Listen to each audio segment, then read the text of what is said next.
श्री राधे साथियों, आप सभी का फिर स्वागत है आपके अपने चैनल ब्रज आधार श्री राधा में। जैसा कि आपको बताया था कि महाराज जी यहाँ निवास करते हैं, जो कबीरपंथी महाराज जी थे, जिनकी हमने आपको 2 दिन पहले वीडियो भी दिखाई थी, जिनका दर्शन कराया था। आज हम उन्हीं महाराज जी को जो मच्छरदानी लेके आए। महाराज जी ने हमें आदेश किया था कि बेटा एक मच्छरदानी की सेवा करना, तो लाडली जी कृपा से हम मच्छरदानी लेके आए। महाराज जी को भेंट करते हैं। ये महाराज जी गौ माता बंधी हुई हैं। प्रणाम माँ। उठ जाएगी माँ। नहीं नहीं नहीं नहीं नहीं, नहीं छूरा मार, नहीं छूरा, इनको छूना मत, उठ जाएंगे, नहीं परेशान अपराध हो जाएगा। आ जाओ। 3-4 गौवंश है महाराज जी के पास। पानी भरा हुआ है कुटिया में। देखिए, ये है महाराज जी की असली कुटिया जो आपको उस दिन दिखाई थी हमने। देखो, ये चूल्हा है महाराज जी का। कभी कभी हम प्रसादी बनाते होंगे शायद। ये देखिए। आइए, आओ भगवान, अंदर आ जाओ। राधे श्याम। अच्छा, महाराज जी हैं महाराज। राधे श्याम। नहीं महाराज जी, कुर्सी पे कहाँ बैठेंगे महाराज जी, हम तो आपकी मच्छरदानी देने के लिए आए थे। लाइट आ रही है। राधे श्याम। दंडोत महाराज जी, प्रणाम। जय हो। चला दो महाराज, चला दो, चला दो महाराज जी। हाँ महाराज जी। महाराज जी, आपकी मच्छरदानी ले आए हम। आपने आदेश किया था। कल तो हम आ नहीं पाए महाराज जी, तो अभी लेके आए महाराज बाजार। देखो महाराज जी, ऐसी है, ऐसी आप बंद भी कर सकते हैं। देखो महाराज जी। राधे श्याम।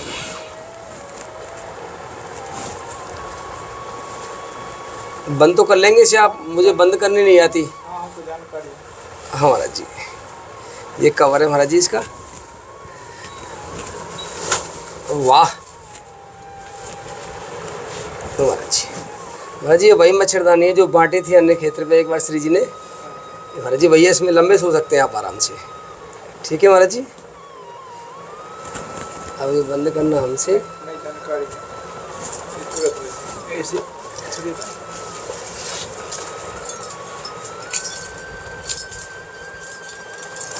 अच्छा, ऐसे बंद होती है। अच्छा अच्छा, इसमें रख देंगे फिर इसे कवर में महाराज जी। रखवा दो। ये लो, उल्टा लग गया कवर, तो उल्टा है। लो महाराज जी, श्री जी ने कृपा कर दी महाराज जी। राधे श्याम।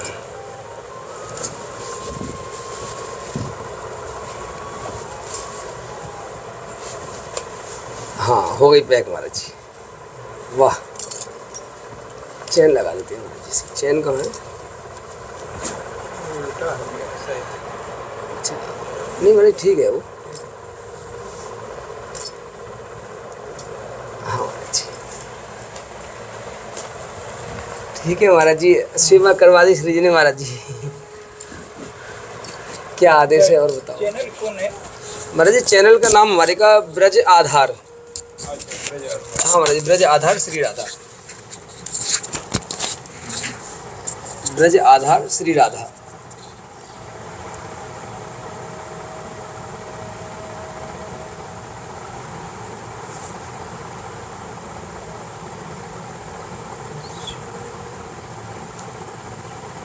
और पास आ जाओ, कुर्सी बैठ जाओ। मैं कुर्सी बैठ जाओ, कोई दिक्कत ना है।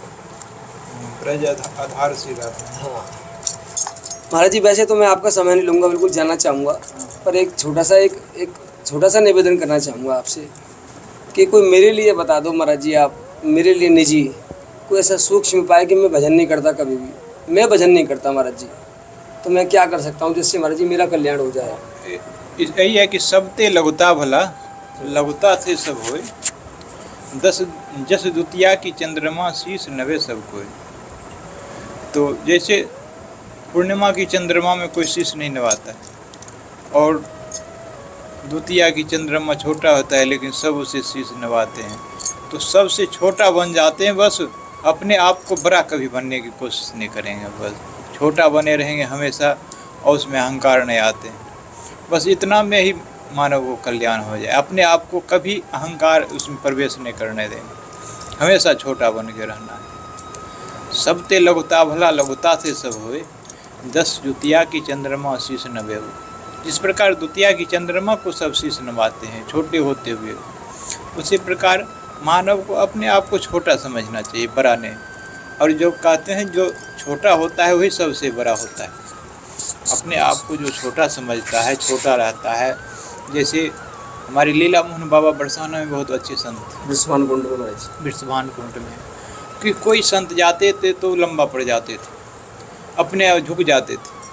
अभी वर्तमान में हमारे विनोद बा कोई झुकता है तो वो भी लेट जाते हैं। तो अपने आप को कभी बड़ा नहीं समझते। लोग भले उन्हें बड़ा समझते हैं, लेकिन अपने आप से अपने को छोटा हमेशा समझना चाहिए।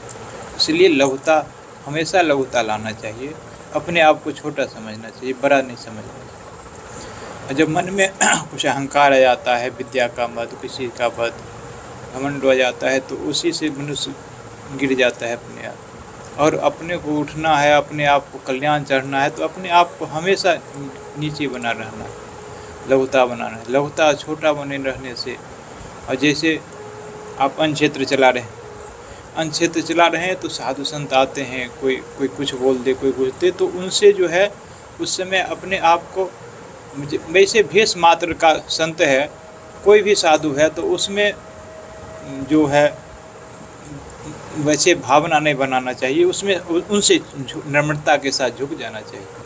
अब कोई कैसा भी साधु है, भले वो चिल्ला रहा है, कुछ कर रहा है, लेकिन हमें उसे नहीं चिल्लाना, हमें उसे नम्रता के साथ झुक जाना है।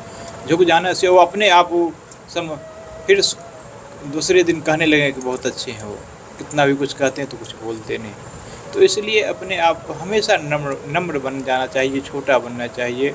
कोई तरह की कोई आए, कुछ चिल्ला रहे हैं, तो हम जो है उससे हाथ जोड़ लें। तो ऐसे तो मैं आपको देखता हूँ कि हमेशा हाथ जोड़ते रहते हैं, नम्रता है। तो इसी प्रकार से कोई तरह की बातें आए, कोई हमारे ऊपर चिल्ला भी रहे हैं, तो मैं उससे माफ़ी मांग लेना है, महाराज जी मुझसे गलती हो गई, क्षमा। तो इसलिए लघुता होने से, इससे जो है मानव धीरे धीरे अपने आप को अपने उस उच्चतम स्थान पर प्राप्त कर लेंगे। इसलिए बड़ा होने की कोशिश हमेशा नहीं करेंगे, हमेशा छोटा बने रहें, जिससे इसलिए कबीर साहब ने इसे से।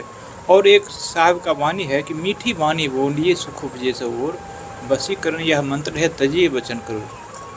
तो हमेशा मीठा बोलना चाहिए। एक ही वाणी है और एक ही शब्द में लोग कहते हैं, एक शब्द बंधन कटे, एक शब्द गलफांस। कहते हैं कि एक शब्द बोलने से लोग को बंधन मुक्त हो जाते हैं। एक शब्द सुखरास है, एक शब्द दुखरास। एक शब्द बंधन कटे, एक शब्द गलफांस।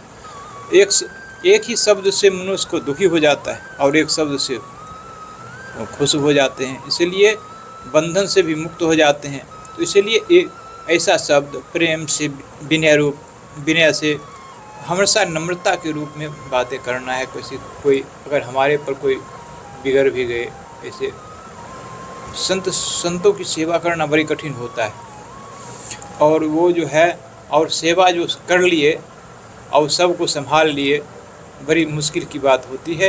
हर अनेक प्रकार की साधुएँ आती है उसमें, और उसमें जो है उसमें कई तरह की बातें बोलेंगे, लेकिन उसमें सहना पड़ता है। और लीला मोहन बाबा सहते थे, दंडवत कोई आते थे, संत झुक जाते। इसी कारण उनके यहाँ संतों जब भरे रहते थे। आज भी रहते हैं संत। हाँ, अभी भी संत रहते हैं आश्रम में। तो लीला मोहन बाबा का ही दिया हुआ है और उनके किए हुए, तो उनकी कीर्ति अभी तक भी चल रहे हैं। तो इसलिए हमेशा झुकना चाहिए और नम्रता के साथ। कोई साधु संत कुछ भी आ जाए, कैसा भी आ जाए, कुछ बोले तो उससे झुक जाना है। इससे क्या होता है, अपने आप को और वाणी से, मीठा से वाणी से उससे बात करना है, तो सोता है वो अपने आप वो सरल हो जाएंगे और वो भी झुक जाएंगे धीरे धीरे। तो इसलिए मनुष्य को हमेशा नम्र रहना चाहिए। और नम्रता से ही, एक महीने दूसरे तीसरे क्लास में कि छठे में पढ़े थे, नम्रता ही स्वतंत्रता का धात्री और जननी है, शीर्षक था उसका। तो इसलिए नम्रता होने से के कारण वो अपने आप स्वतंत्र हो जाता है। और उसके ऊपर कोई तरह की प्रभाव, उनके ऊपर जो है अहंकार छू नहीं पाता है। इसलिए नम्रता हमेशा रखना चाहिए मानव को। तो इसलिए हमेशा नम्र हो करके और मीठा वाणी बोलना चाहिए। इसलिए साहब कहे मीठी वाणी बोलिए सुख उपजे चहोर, वशीकरण यह मंत्र है तजिए वचन खोर। सबसे बड़ा मंत्र ही है वशीकरण मंत्र, जो जितना लोग सीखते हैं उस सब मंत्र का फैल कर देंगे अगर मीठा वाणी बोलते हैं। ये वशीकरण यह मंत्र है, ये वचन, यह कठोर वाणी को छोड़ देने से साहब ने ऐसे ऐसे वाणियों ने बोले हैं, एक एक शब्द अगर मनुष्य अपने जीवन में उतार ले उसी में मुक्त हो जाए। इसलिए तो साहब कहते हैं, आदि साखी सिर खरी जो निर्वारी जाए, क्या पंडित की पोथियाँ रात दिवस मिली गाए। अगर आधी साखी अपने जीवन में, अपने चरित्र में मानव उतार ले, उसी से मानव जो अपने आप को कल्याण कर लेंगे। और ये इसे तो राम सुखदास जी कह रहे थे कि अपनी भारत इतनी यहाँ ऐसा है कि ये सहज में यहाँ मुक्त हो जाता है। अपना देश भारत ऐसा है कि किसी का भी सेवा करे, नौकर मालिक का सेवा करे, मालिक नौकर का करे, गाय का करे, माता पिता के करे, कुछ भी करे उतने में ही कल्याण हो जाता है। भारत ऐसा है। और राम सुखदास के सत्संग बहुत अच्छा लगा मुझे ने, कल के किसी की भी सेवा करे। भारत में ऐसा है कि किसी का भी ईमानदारी पूर्वक अगर सेवा करे, अगर नौकर भी अगर ईमानदारी के साथ नौकरी करे उतने में उसका कल्याण है भारत की। और मालिक भी ईमानदारी के साथ रहे और गौ की सेवा करे, माता पिता की सेवा करे, इतने में ही तो भारत में ऐसा है कि भारत का कुछ करते रहे उतने में ही कल्याण हो जाए। तो इतना सरल है भारत की। यहाँ औस भारत में हम लोगों का जन्म लिए हैं, ऐसे सहज मुक्त होने के। यहाँ तो स्वतः मुक्त हो जाते हैं और उस धरती पर हम लोग जन्म लिए हैं। यहाँ के तो वातावरण, जलवायु इतना पवित्र है। और हमारे देश में ही, और किसी भी देश में भगवान का अवतार नहीं होते हैं, भारत में हुए। तो यहाँ तो सरल है, यहाँ जन्म लिया ही मुक्त हो गया। तो भारत में मनुष्य समझा ऐसी धरती है। और और यहाँ राधा रानी की धरती है, ब्रजभूमि, ये तो और कहने की क्या बात। तो इसलिए यहाँ तो मुक्ति ही मुक्त है। और यहाँ हमेशा हर मुँह से भगवान के नाम निकलते रहते हैं, राधा राधा। रास्ता चलते भी रास्ते कहते हैं राधे राधे, हमेशा सुमरन होता ही रहता। तो यहाँ तो सरल सहज ही मुक्ति ही है। मुक्त होने की सोचने की ही बात क्या है। और ऐसी जगह में हम लोग रह रहे हैं, तो इसमें कहना ही क्या है। धरती इसी वानियों के साथ में वानियों में विराम लेता हूँ। अगर कोई त्रुटियाँ हो तो महाराज जी का ज़्यादा समय नहीं लेंगे हम। और महाराज जी ने बड़ी सुंदर वाणी बताई है कि वास्तविकता में तो आप भजन भी कर सकते हैं, तपस्या भी कर सकते हैं, दान भी कर सकते हैं, सब सहज हैं। परंतु सबसे कठिन कोई है तो सबते सेवक धर्म कठोरा। जो सेवक का जो धर्म होता है वह सबसे कठिन होता है। इसमें केवल और केवल आपको एक ही गुण चाहिए। आप भले पैसे वाले ना हों, आप भले तपस्वी ना हों, आप भजन नहीं करते हों, आप वैष्णव स्वरूप धारण नहीं करते हों, सारी चीज़ें चल जाएंगी आपकी। लेकिन अगर आप विनम्र हैं तो यही सारे अवगुणों के ऊपर महाराज जी भारी पड़ जाएगा। महाराज जी ने कहा है कि एक नम्रता का, एक अहंकार शून्यता का गुण अगर आपने धारण कर लिया भगवत इच्छा से, तो आपका यही कल्याण कर देगा। और ऊपर से इस ब्रज धाम में, हमारे श्री जी किशोरी जी के धाम में, तो यहाँ मुक्ति भी मुक्त हो जाती है। इसलिए यहाँ सहज में ही कोई छोटा सा भी साधन करें तो वह बड़े रूप में फलित होकर हमारा कल्याण कर देता है। महाराज जी कोटि कोटि प्रणाम, धन्यवाद महाराज जी। राधे श्याम। जय महाराज जी, श्री राधे।